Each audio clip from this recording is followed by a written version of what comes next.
27-foot Island Spirit catamaran that we bought in October.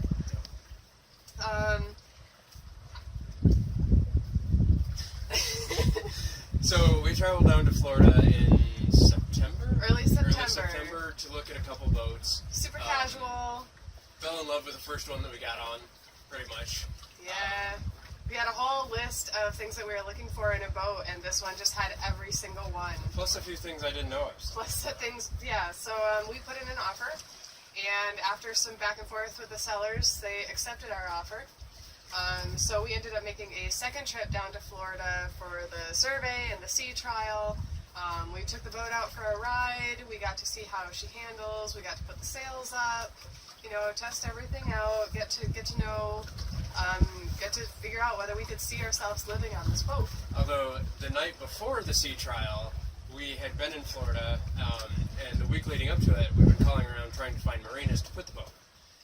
And there is absolutely no marina within 100 miles that would actually offer us a annual slip.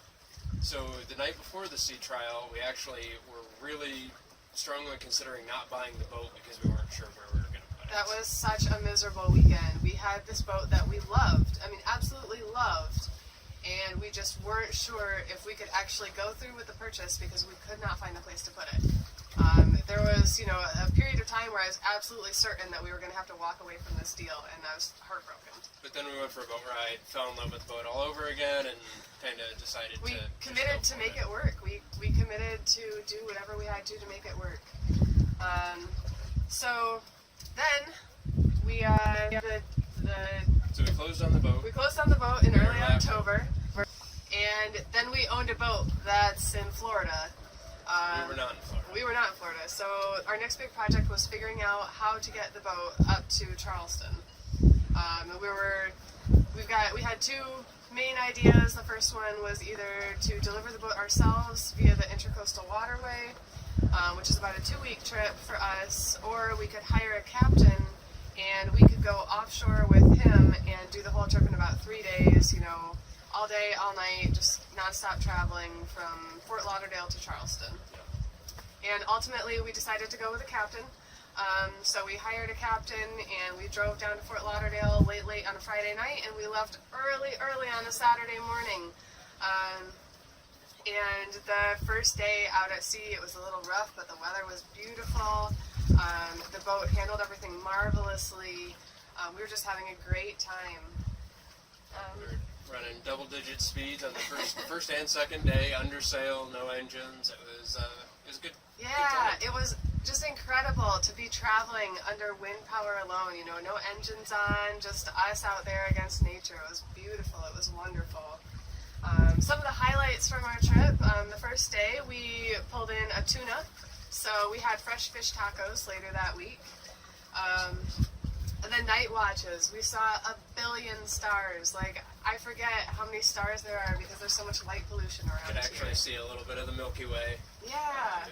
There was no moon either. It was a new moon, so there was zero moonlight to use, which was good and bad. You could see more stars, but you couldn't see anything around you. And then there was also bioluminescence at night. As the boat is cutting through the water, it's like the water is full of fireflies lighting up. Every time the water gets disturbed, it would just sparkle with the light of all the bioluminescence. So that was really cool. And then on the third day, we went through a storm, and as we were pulling through the edge of the storm, a bunch of dolphins came to play in our bow wake, which I've read about, but I've never seen it before. And it was still a little rough because it was a storm, so the video isn't super great of that. But as you can see, there's 6 to 10 dolphins in there. There's a large pod, and they just swam under our boat for quite a while. It was really so fun cool to watch from the trampolines. Yeah, it was incredible.